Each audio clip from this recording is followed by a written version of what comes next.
สวัสดีครับทุกคนครับวันนี้นะครับมาเก็บมะเขือครับเนี่ยจะให้มันได้กะละมังเนี่ยนี่สวนแค่นี้ได้เยอะนะต้องเต็มกะละมังนี่นะดูเก็บแป๊บเดียวอะเมื่อกี้เอาไปแล้วถังหนึ่งเปล่านี่นะส่วนพริกนี่ยังไม่เก็บพริกก็ได้เยอะอยู่แหละอันนี้มะเขือดูไม่ค่อยเห็นลูกมันนะลูกมันจะอยู่ข้างล่างมันเนี่ยเยอะเลยนะเดี๋ยวผ่านไปแป๊บหนึ่งเดี๋ยวคอยดูเต็มนี่นะดูอันนี้เพิ่งเก็บแต่ว่าเอาไปแล้วรอบหนึ่งถังหนึ่งสวย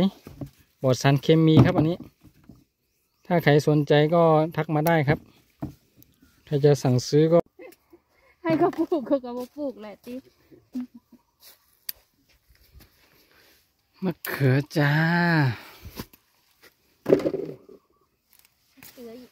มะเขือเปาะมะเขือบอก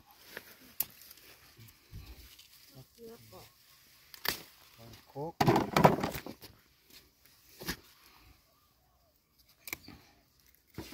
ได้เยอะอยู่นะเนี่ยโอ้โหลูกใหญ่เบ้อเลย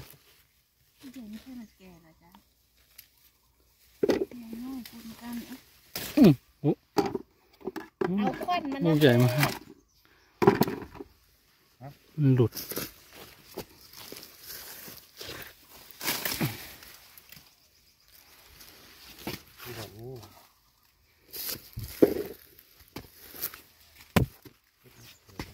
เยอะมะเขือ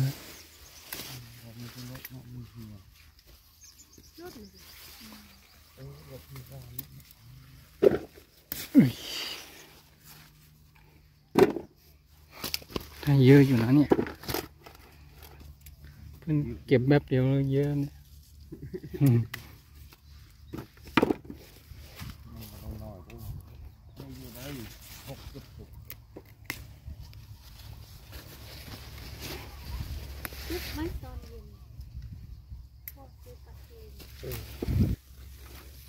ทุ่ม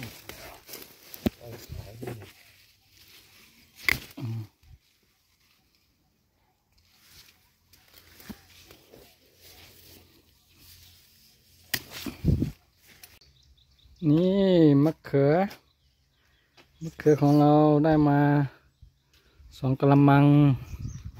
ได้มาเยอะมากเก็บแป๊บเดียว